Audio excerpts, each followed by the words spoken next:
To develop apps for Apple devices, you need Xcode.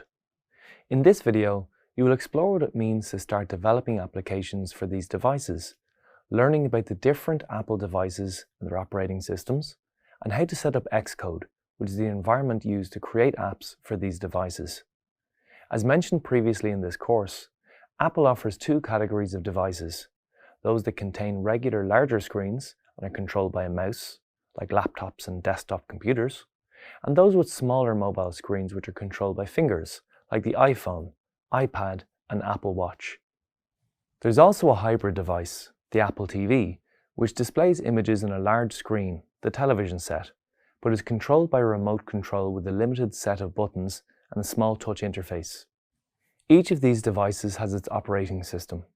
Mac computers use Mac OS, which is the system from which the others are derived. iPhones use iOS. iPads use iPad OS. Apple Watch use Watch OS, and Apple TVs use TV OS.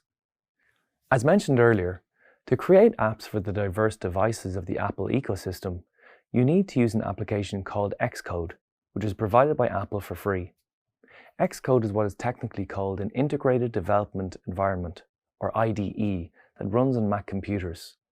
The apps you create in Xcode can use different languages, such as Swift or the old Objective-C, and different UI paradigms, like SwiftUI, the object of this course, or the less modern UI-Kit and storyboards.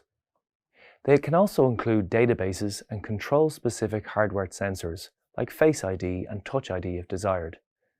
Xcode is equipped with all the tools you need to create an app. This includes a text editor to type the code, a compiler to convert the typed code into binary encoding that can be understood by the processor in which the app will run, a debugger system that will help you locate and eliminate bugs, and an interface system that helps you design interfaces. All you need to do is to download and install Xcode.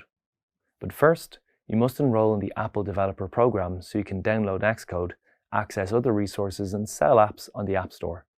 If you intend to sell apps on the App Store or have your apps running on your devices, you will need to sign up for a paid account and pay an annual fee. You will find the links you need in the Additional Resources section of this module. After setting your account as a free or as a paid developer account and downloading Xcode, a compressed file named with an XIP extension should download. Double-click to expand. After the file finishes expanding, you'll get a file named xcode.app. Drag it to the Applications folder. Now you're ready to set up the Xcode environment. Double-click the xcode.app file in your Applications folder. An Xcode dialog will appear, asking you to select the platforms you would like to install. This dialog displays two components that will be installed by default for iOS and Mac OS, and offers two additional options, Watch OS and TV OS. Note that the iOS option includes iPad OS, so this option should be checked if you want to develop for iPad. Choose the options you want according to the device you intend to create applications for, and click Install.